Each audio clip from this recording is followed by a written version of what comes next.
김현정의 뉴스쇼 금요일의 코너입니다. 한 주 동안 가장 화제가 된 말들을 통해서 한 주간의 정치판을 평가해보는 시간 말말말 함께해 주실 말감별사 두 분 모셨어요. 더불어민주당 전재수 의원, 국민의힘 성일종 의원 어서 오십시오. 안녕하십니까. 네, 반갑습니다. 한 주간 어떻게 지내셨습니까? 성 의원님. 정신이 없었죠. 그렇죠. 요즘 정말 정신 없으시죠. 예, 그렇습니다. 전재수 의원님은 어떠셨어요 한 주? 즐겁게 보내셨지요? 아니요. 부산에 비가 많이 와가지고요. 아, 시간당 88mm 내린 지역이 있습니다. 아 부산 비 많이 왔죠 이번에. 그래가지고 예, 예. 좀 새벽에 막 신고는 들어오지 이미 소방서에 소방관 분들이 이미 출동을 다 했지 뭐 이래가지고 좀 난리가 났었습니다. 아 부산이 예, 지역구시니까 예. 그렇게 좀 보내고 오셨군요. 성 의원님한테 이제 바쁘셨겠다고 제가 들어오시자마자 인사를 드린 이유는 뭐냐면 복잡한 일들이 좀 있었어요. 부동산 의혹을 지난번에 이제 민주당을 발표했고 권익위가 이번에는 야당들을 발표하면서 뭐 사퇴가 바로 나올 거라는 건 상상도 못했는데 사퇴 나오고 뭐 반전에 뭐 하여튼 이렇게 돌아가고 있습니다. 오늘 두 분이 뽑아오신 말 중에도 그 이야기가 들어가 있는 걸로 제가 압니다. 전재수 의원님 골라오신 말 들어보죠. 저는 이 시간부로 대통령 후보 경선을 향한 여정을 멈추겠습니다. 또한 국회의원직도 다시 서초갑 지역구민과 국민들께 돌려드리겠습니다. 그것이 염치와 상식의 정치를 주장해온 제가 신의를 지키고 자식된 도리를 다하는 길이라 생각합니다.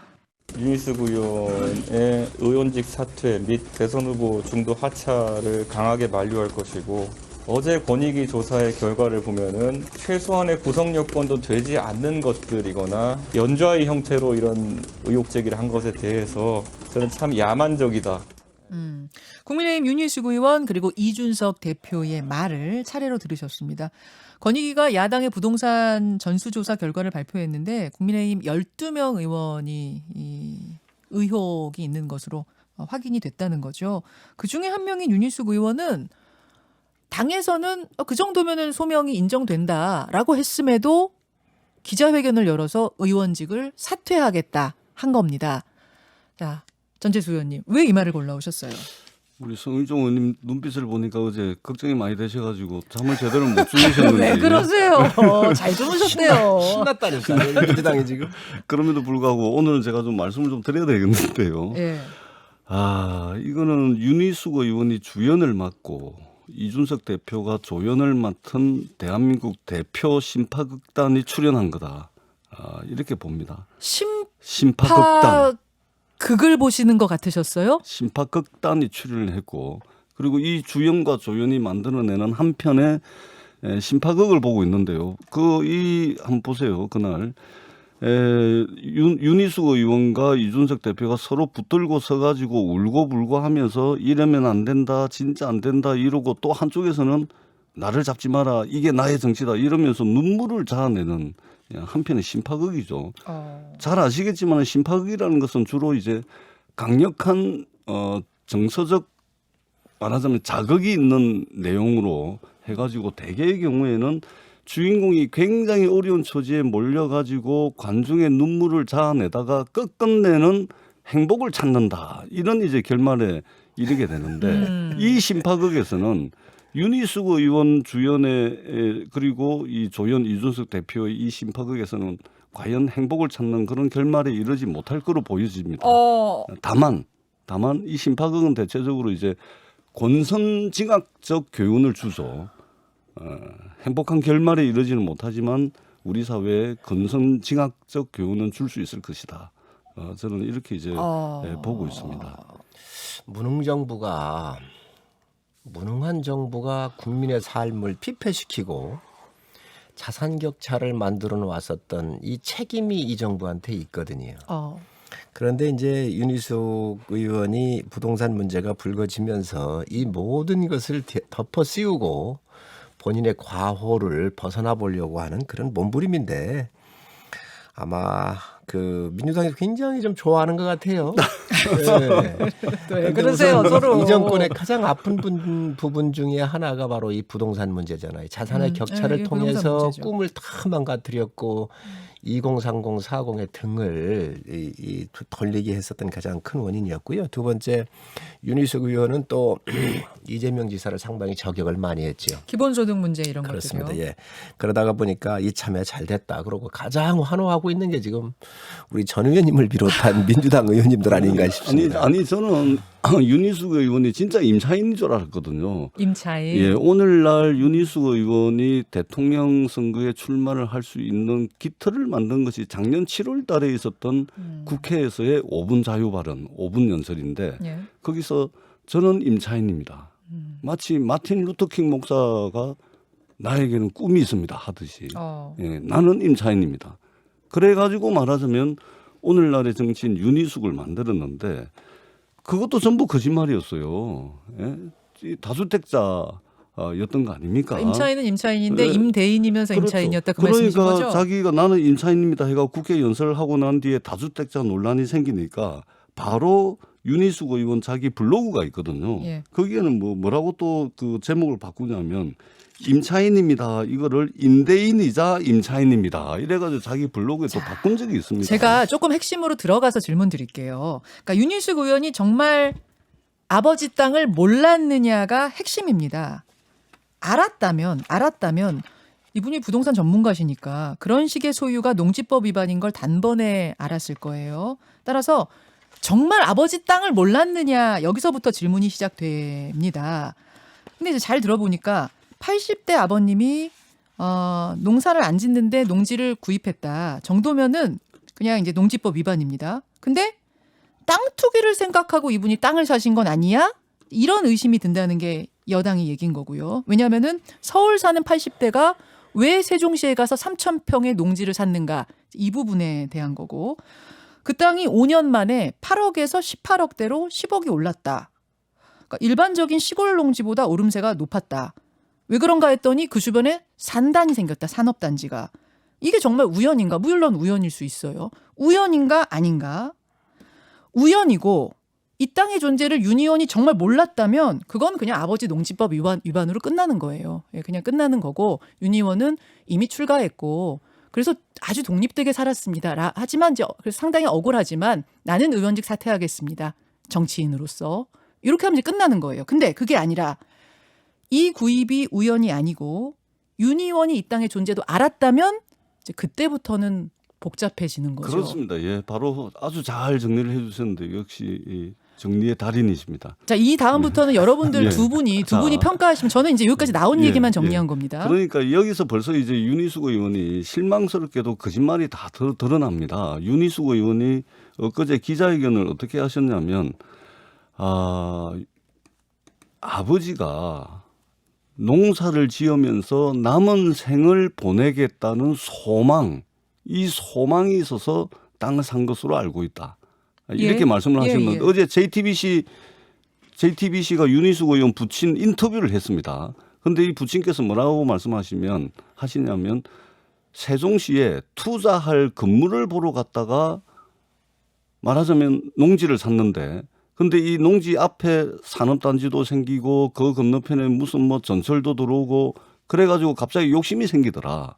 그래서 이 농지를 매입했다라고 인터뷰를 어제 했습니다. 그러니까 널끔하게 농사를 지으면서 남은 생을 보내겠다라는 소망, 이것은 윤희숙 의원의 거짓말로 이미 드러난 것이죠. 그리고 이 조사 과정에서 국민권익위원회가 윤희숙 의원의 부친께서 주민등록법 위반 소지가 있어서 소명 자료를 요구를 합니다. 그러니까 윤희숙 의원이 소명 자료를 권익위원회에 어떻게 제출을 했냐면 아버지가 세종시 전임위원으로 전입한 것은 자경을 위한 것으로 임시로 세방살이를 한 것이기 때문에 공과금 영수증 등 실거주 확인이 가능한 서류 제출은 어렵습니다라고 국민권익위원회에 소명 자료를 제출하는데 예. 이것도 거짓말이죠. 왜냐하면 이 어르신께서는 그쪽에 실거주를 하지를 않았고 주민등록을 7개월 정도 세종시에 옮기게 되는데 그 7개월 동안 그 소작을 하는 그 노부부 집으로 옮겼는데 예. 그게 7개월 동안 하루 이틀 3일밖에 잠을 자지 않았다는 겁니다. 그러니까 새빵살이 한 것도 거짓말입니다. 그러니까 간단한 문제죠. 이것은 아주 간단합니다. 농지 매입 자금이 어디서 나왔는지 81세의 윤희석 의원 어르신께서 아버지께서 이 고향이 부산이시고 서울에서 반평생을 사신 이분이 건물을 사러 세종을 갑니다. 왜 세종을 갔는지 이 정보를 어디서 취득을 했는지 그다음에 혹여 명의를 아버지로 해놓고 그 실소유자가 윤희숙 의원이나 그 가족이 인지 아닌지 그 자금의 흐름만 보면 이거는 아주 간단하게 밝혀집니다. 아주 성일종 의원님? 전 의원님 신났습니다. 그냥 엄청 페이퍼 갖고 오셔가지고 막 읽으시는데 우선 이 땅의 소유주는 윤희숙 의원이 아니고 아버님이시잖아요. 예.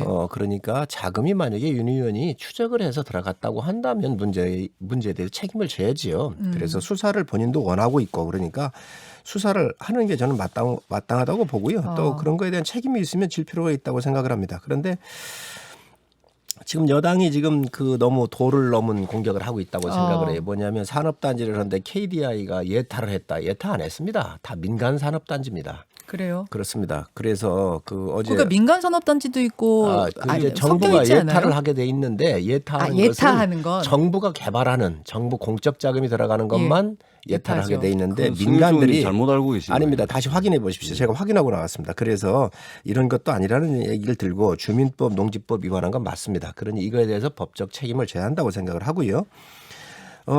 이 문제를 한다고 한다면 대통령께서도 양산 사저에 대해서 농지법 위반을 했어요. 사과 한마디 안 했어요.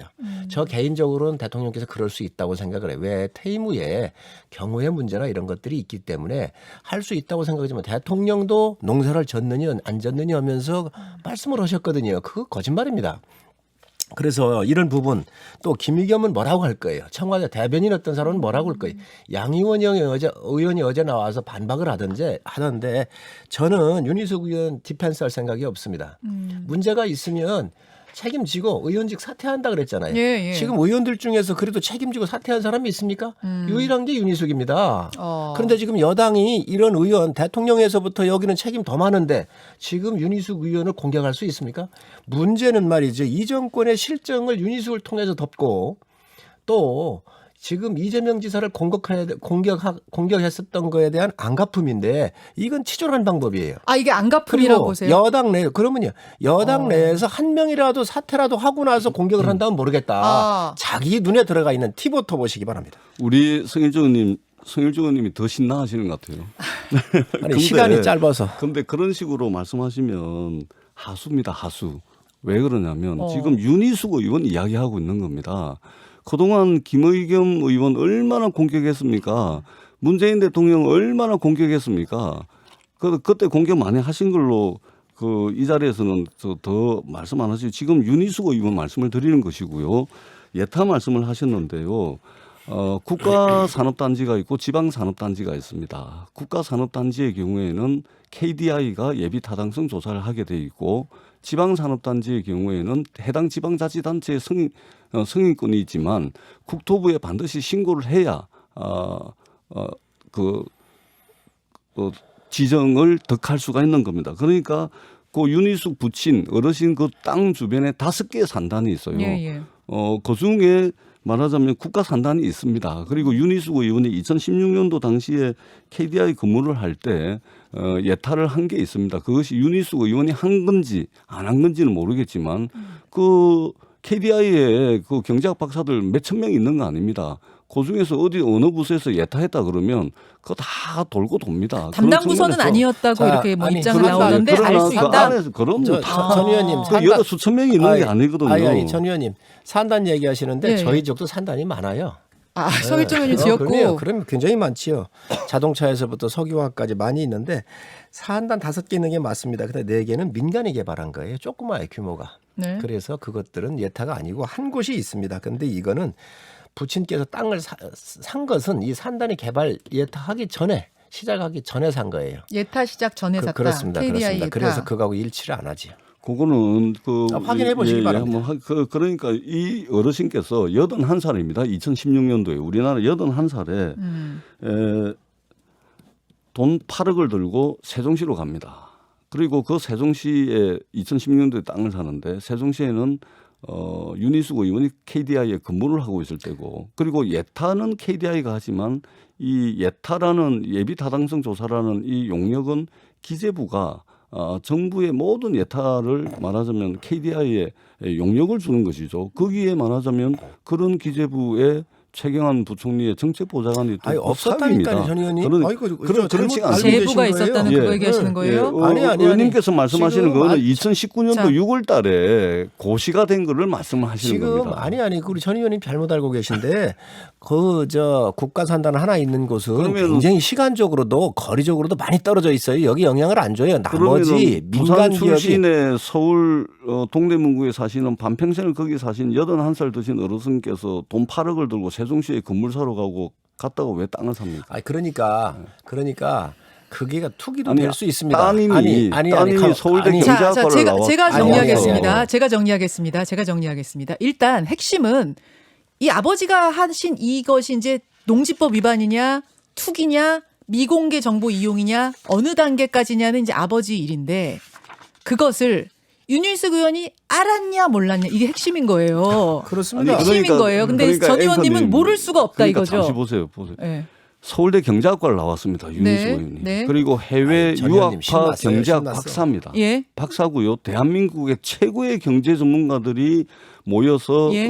연구를 하는 KDI의 말하자면 연구원이죠. 그리고 어르신께서 81살 드신 어르신께서 세종시에 8억을 들고 건물 사러 갔다가 땅을 삽니다. 근데 거기에 딸이 있어요. 그때 딱 거기 살고 있었어요. 세종시에. 세종시에 근무를 하고 있었죠. KDI에. 근무하고 살고 그럼요. 세종시에. 그런데 8억 들고 그 건물 사러 내려갔는데 딸한테 전화 한 통 안 합니까? 근데 몰랐다 그러죠. 근데 이미 이건 거짓말로 드러납니다. 왜냐하면 윤희숙 의원이 나는 30년 동안 독립생계를 했기 때문에 아버지의 경제활동 전혀 모른다라고 이야기를 했다가 어제 기자들한테 문자 메시지를 보니까 관여한 적이 없다로 또 바뀌어요. 모른다 그랬다가 어제는 관여한 적이 없다라고 말씀. 자, 성 의원님 마지막 발언하고 좀 넘어가야 될 것 같아요. 저는 이 부분에 대해서 수사를 받게 될 거고요. 본인도 원하고 있으니까 한번 지켜보시죠. 분명한 것은 아버지하고 딸하고의 돈이 섞였느냐 이 문제잖아요. 아버지를 통해서 투자했느냐, 얼마를 했느냐, 다 했는지 이거를 밝혀주면 자금의 흐름으로 하면 다 나옵니다. 수사해라. 그렇습니다. 자, 이걸 가지고 네. 마치 확증범처럼 몰아가는 것은 바람직하지 않습니다. 제가 한 말씀은 이것도 짧게요. 굉장히 중요한 예, 건데 예. 이준석 대표가 이 참 야만적인 연자제를 하고 있다. 야만적 이 연자제는 야만적이다. 이런 말씀을 하시는데 이러면 안 되죠. 대한민국에서 연자제는 법으로 금지되어 있습니다. 하면 안 되죠. 그런데 대한민국에 적어도 대통령이나 국회의원과 같은 선출직 공무원들에 대해서는 철저하게 연자제가 적용되고 있습니다. 그리고 그것이 국민 평균의 눈높이입니다. 우리가 장관들 인사청문회 할 때 그 청문 대상이 자기 문제만 가지고서 책임을 져왔습니까? 사돈의 8촌 주변 자, 지인들까지 책임을 다 지는 것이 1분만 제가 하겠습니다. 제가 1분만 하겠습니다. 성 의원님 적용되는- 골라오신 말이 좀 줄어들어도 괜찮습니까? 네, 네. 내로남불로 일관했던 민주당이 공격하기엔 궁색해요. 지금 민주당에서 그렇게 공격하는 거 충분히 이해하고 할 수 있다고 생각을 해요. 그렇지만 그러면 거기도 책임지는 사람 한 사람 정도는 나와야 될 거 아닙니까? 의원직이라도 그러니까 던지는 사람? 서일정 의원님 아니 공격하십시오. 하는 거 다 좋은데 문제는 이 정권의 실패 책임 다 부동산 실패 책임 이 정부한테 있고 거기에 수혜 본 사람들이 너무 많습니다. 그런데 국민들한테 사과 한번 안 하고 그리고 이거에 대해서 책임지는 의원직 던진 사람 한 사람도 없어요. 윤희숙은 거기에 비하면 나은 사람입니다. 의원님 지금 이 시간은 윤희숙 의원과 관련된 이야기를 합니다. 자, 여기에 연관된 문재인 거예요. 대통령, 연관된 김의겸 거. 제가 의원 또 오랜만에 박수 쳐야겠네요. 여기까지 하고 성일종 의원이 골라오신 말도 들어야 되거든요. 듣죠. 이제 오늘도 보니까 뭐 국경 없는 기자회 이런 데서 또 뭐도 모르겠다 그냥 뭐든지 그러잖아요. 저기서 우리나라 언론 맞지 않으면 그거 인용하는 거지. 자기들이 우리 사정 어떻게 알지? 조금 음질이 좋지 않아서 제가 읽어드리겠습니다. 민주당 송영길 대표고요. 오늘도 보니까 국경 없는 기자회 이런 데서 또 반대하던데 언론중재법 그 얘기를 어떤 기자가 하자 그건 뭣도 모르니까 그냥 뭐든지 그런 상황에서 저희도 우리나라 언론단체가 쓰면 그걸 인용하는 거지. 자기들이 우리 사정을 어떻게 알겠어. 요 8월 25일 발언을 골라오신 이유는 뭘까요? 인류의 보편적 가치가 국경이 있을까요? 우리 사정이라고 그래서 그것을 한정해서 얘기할 수 있을까요? 지금 민주당이 하고 있는 것은요. 언론의 자유라고 하는 것은 국민의 알 권리와 관련되는 것이고 민주국가의 가장 필수적인 요소가 언론의 자유입니다. 예. 중국이 미국을 이길 수 없는 유일한 여러 가지 이유가 있지만 그 중에 하나가 언론의 자유가 미국은 있고 중국은 없다는 거 아닙니까? 자, 그런데 지금 이러한 인류의 보편적 가치를 지금 민주, 인권, 뭐 평화, 언론 자유 늘 외쳐왔던 민주화 세력이라고 촛불을 들었던 세력들이 나와가지고 지금 이 언론을 짓밟고 있습니다. 이게 군사정부 시절입니까 지금? 이거에 대해서 반성하는 사람이 없어요. 여당 내에도 그래도 의식 있는 의원들이 지금 현재 이야기를 하고 있는데 그게 소수로 묻혀버려 있거든요. 아니 이 민주국가라고 그러면서 그렇게 민주세력이라고 자임했었던 분들이 이렇게 한순간에 왜 이렇게 하는 겁니까? 저 진짜 우리 전 의원님한테 한번 여쭙고 싶습니다. 제가 좀 말씀드릴게요. 자, 전 의원님 들어가시기 전에 제가 잠깐 송영길 대표가 이 부분에 대해 해명한 얘기를 대신 전달해 드릴게요. 송영길 대표는 뭣도 모르니까라고 한 게 아니라 뭐 또 모르니까 이런 의미였다. 멋이 아니라 뭐였다. 이렇게 이제 해명했다는 말 전하면서 전 의원님. 해명을 국민이 믿겠습니까? 뭐 욕하신 거지, 욕하신 거. 또나 뭐 얼추 비슷합니다. 보면 그냥 막 사과하고 넘어가시지 그걸 또 그렇게. 자, 우리 성일조 의원님 말씀 전 의원님이 그릇이 크십니다. 네, 우리 성일조 의원님 말씀 잘하셨습니다. 인류의 보편적 가치로 이제 자유도 말씀하시고 미국, 중국까지 언급을 하시면서 언론 자유 말씀을 잘하셨는데요. 전적으로 동의를 합니다. 그런데 의원님께서 걱정하셔야 될 것은 대한민국의 언론 자유가 아니고 언론의 신뢰입니다. 자, 국경 없는 기자회에서 2021년 기준으로 해가지고 언론 자유도가 대한민국이 3년 연속 아시아 1위입니다. 마치 언론 자유가 엄청나게 지금 이 탄압을 받고 있고 이 보장이 되고 있지 않은 걸로 말씀을 하시는데 안타깝게도 아시아 1등입니다. 그것도 3년 연속. 근데요, 영국 옥스퍼드 대학교 부설 저널리즘 연구소라고 있습니다. 여기에서 발표를 한 거 보면요, 2020년 기준으로 해가지고 언론 신뢰도 21% 해가 조사 대상 40개국 중에서 대한민국이 40입니다. 그리고 2021년 기준 신뢰도 32% 해가지고 조사 대상 46개국 중에서 40입니다. 그러니까 이런 거 좀 보시고 언론 자유를 걱정하실 게 아니라 언론 신뢰를 걱정을 하셔야죠. 그리고 있지 않습니까? 지금 언론중재위원회에요. 2020년 기준으로 해가지고 중재 사건이 4,000건이 접수가 됐습니다. 예. 2021년 올해 상반기 기준으로 해가지고 2,000건이 넘는 중재 사건이 접수가 돼 있는데 이 사건 접수된 사건의 60%가 개인들이 하고 있는 겁니다. 그리고 중간에 힘들어가지고 3분의 1은 소를 또 취하를 합니다. 이렇게 많은 언론 가짜뉴스, 외국뉴스 등등을 해가지고 피해를 입는 이 언론중재 사건 접수자들은 어떻게 하실 겁니까? 우리 성일정 의원님 말씀에 전적으로 동의를 하면서도 의원님. 이 부분 이야기를 안 드릴 수가 없습니다. 독재자들이 개혁이라고 하는 상표 딱지를 붙여가지고 국민을 속이지요. 지금 이것도 그렇게 되지 않기를 진심으로 바랍니다. 지금 뭐 아시아 1위니 뭐 이런 얘기 하는데요. 그렇다고 한다면 잘 돌아가고 있는데 왜 바꿉니까? 아니 언론 자유가 잘 돌아가고 있는 거 아니에요. 일이라고 한다면 그걸 왜 자꾸 그걸 바꾸려고 그럽니까? 그리고 이 문제는 여러 가지 그 국민들이 다 언론인들이 다 반대하고 지금 세계에 아침에도 그 세드릭 알바니아 국경 없는 기자의 동아시아 그 담당 이 기자가 얘기도 했더라고요. 그래서 2019년도 대통령을 면담을 했다는 거예요. 그 대표단이. 예. 그때 생각과 자유들이 오갈 때 언론의 자유는 진정으로 실현되는 것이다 얘기를 대통령께서 말씀을 하셨어요. 언론의 자유는 민주주의 근간이라고 얘기를 하면서 대통령께서 너무도 많은 얘기를 하셨어요. 이 어마어마한 사태가 지금 국론이 분열되고 그렇습니다. 큰일 아닙니까? 그런데 대통령께서 한 말씀도 안 하세요.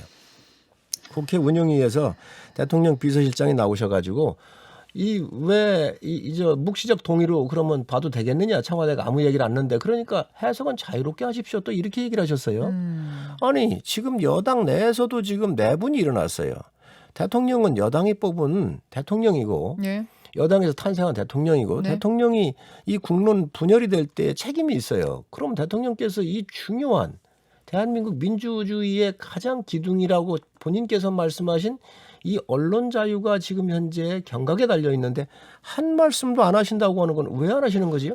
저는 대통령께서 분명히 말씀을 하셔야 되고 이 법이 통과돼서 청와대로 가면 거부권 행사한다고 생각을 해요. 아, 거부권 행사해야 된다. 그러면 대통령은 대통령이. 법률안에 대해서 거부권 행사할 수 있거든요. 그래야 대통령이 인권 대통령으로서도 또 촛불 대통령이라고 자임을 하는데 그에 대한 국민에 대한 대답을 제대로 한다고 볼 수 있죠. 선일정님 아까 윤희숙 의원 이야기하는 맥락에서도 대통령 끌어들이시고 언론개혁 이야기하는데도 대통령 끌어들이시고 지금 언론개혁 이야기하고 있는 거고요. 다시 한번 말씀드립니다. 국정의 책임자입니다. 오늘 이 주제는 지금 윤희숙 의원하고 언론개혁이고요. 그다음에 언론 자유가 그렇게 넘치는데 왜 바꾸냐. 잘 되고 있는데. 그렇죠. 언론 자유는 잘 되고 있죠. 근데 제가 조금 전에 인용을 해드렸듯이 언론 신뢰도가요.